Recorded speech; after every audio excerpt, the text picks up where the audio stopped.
politiques, parce que demain, un nouveau modèle ne vaut que par, si vous voulez, son implémentation. Or, qui est-ce qui implémente? C'est le gouvernement. Et le gouvernement vient d'où? Ben, il vient d'élections. Et donc, ce sont les partis politiques qu'il faut convaincre en premier d'un nouveau modèle, de la pertinence d'un nouveau modèle de développement et surtout de l'implémentation d'un nouveau modèle de développement. Donc on a parlé aux partis politiques, on a parlé aux syndicats, on a parlé aux associations, on a parlé aux experts, des experts nationaux, des experts internationaux. On a par exemple reçu Jacques Attali, avec qui on a parlé de différentes, je dirais, différents points ou différentes propositions économiques. Nous avons reçu aussi les anglo-saxons. Vraiment, c'était une idée de co-construire. Nous sommes allés dans 3 pays dans le monde pour rencontrer les Marocains du monde. Donc, la France, l'Italie, l'Espagne. Et donc, quand on regarde, je dis souvent, ce nouveau modèle, c'est pas un modèle qui a été fait par 35 personnes, mais par 35 millions de Marocains.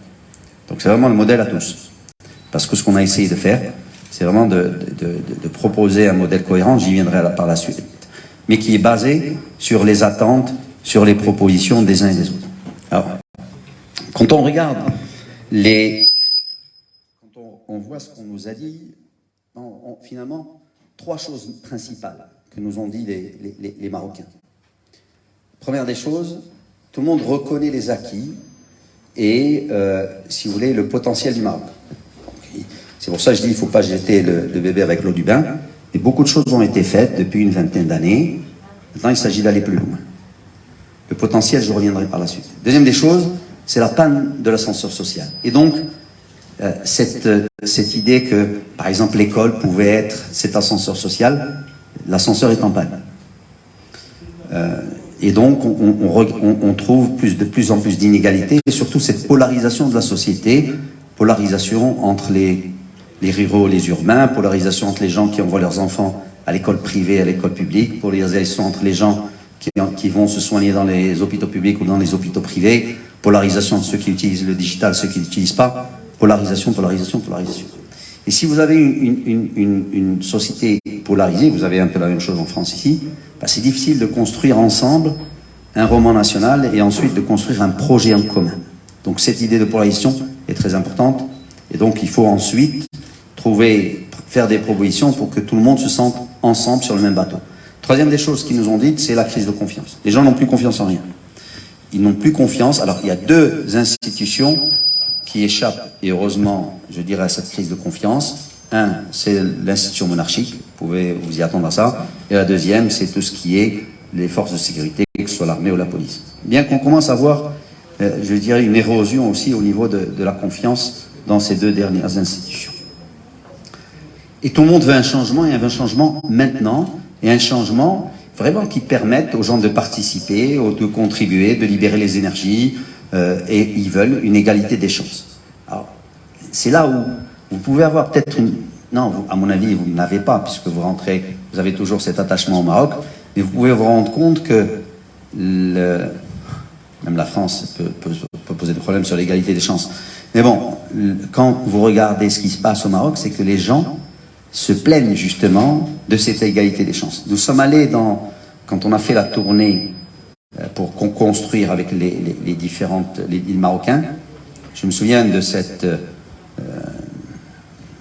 je dirais, rencontre avec des étudiants dans une université marocaine, vraiment des témoignages poignants, et une des jeunes filles nous a dit, le Maroc, c'est un Maroc où il y a des gens qui ont tout, il y a des gens qui n'ont rien.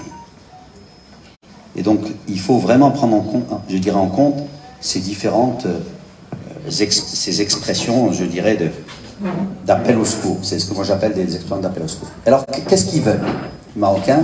3 choses. 1, des services publics performants, donc que ce soit l'école, que ce soit la santé, que ce soit le transport autre. Et en fait, les services publics sont performants, des services publics garantissent l'égalité des chances. Et souvent, quand on parle de redistribution, on pense à l'impôt, mais la redistribution réelle se fait grâce aux services publics, plus que par l'impôt. Parce que si vous êtes la classe moyenne et vous êtes obligé, une fois que vous avez payé vos impôts, d'envoyer vos enfants à l'école privée, eh bien, c'est une double taxation.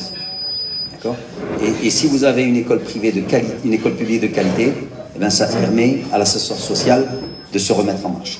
Deuxième des choses qu'ils nous ont demandé, c'est une économie qui est plus inclusive, qui est créatrice d'emplois, parce que les gens, ben, il faut qu'ils trouvent un travail, d'accord, un travail décent. Et la troisième des choses, c'est la consolidation de l'état de droit, l'efficacité de l'action publique, la moralisation de la vie publique. Et donc tout cela fait partie, je dirais, c'est les trois inspirations principales qui surgissent. Une fois qu'on a dit ça, on s'est dit pourquoi ? Comment on peut expliquer ces problématiques dont je viens de parler? Quels sont vraiment les nœuds systémiques, les causes structurelles? Et on en a identifié 4. La première des choses, c'est ce qu'on a appelé ce manque de convergence au niveau de la vision et des stratégies. Et donc, si vous avez, par exemple, 2 ministres qui travaillent en silo, vous avez de la convergence qui ne se fait pas, et donc de l'action publique qui n'est pas efficace. Donc c'est ce manque, mais la cohérence peut se retrouver aussi, donc ça c'est un manque de cohérence horizontale, mais il y a aussi le manque de cohérence verticale. Si vous avez une vision au niveau central, au niveau de l'État, et qu'elle ne se déploie pas dans les territoires d'une manière cohérente, vous avez aussi un problème. Et donc ça, c'est vraiment un point qui est ressorti, on appelait la synergie, la cohérence, etc. Deuxième nœud, c'est la lenteur de la transformation de l'économie. Je reviendrai parce que comme je sais que beaucoup de personnes parmi vous